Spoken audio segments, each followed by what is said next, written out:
Yeah, so when you're thinking about this particular one, like what were the themes, like the common threads in this book that you also think are go through his other books?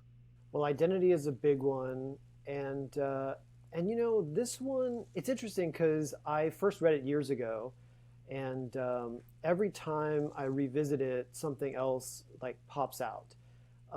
This time around, another thing that popped out is essentially the question: is it true?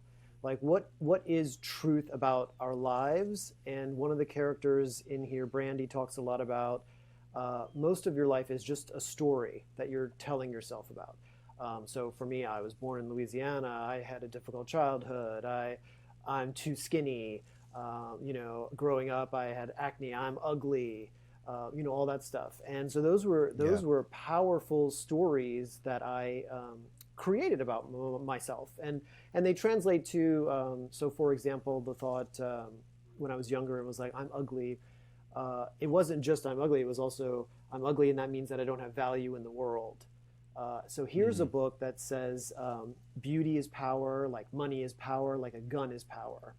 And the first time I read that, that really stood out to me. Like I did feel a sense of powerlessness because I didn't feel like I looked like the hot guys I would see or even lust after on in magazines, or like I used to want to be Leonardo DiCaprio and I'd be like I could never be yeah. so, that kind of thing.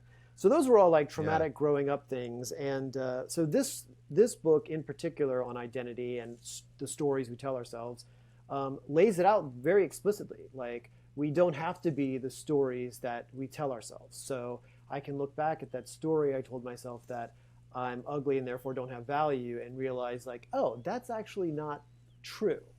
And you can take it a level farther of like, well, is beauty even real? Like, what does that even mean? So that's Yeah. what I love about his writing is this tearing apart of social structures and things like that that leave us with what is true.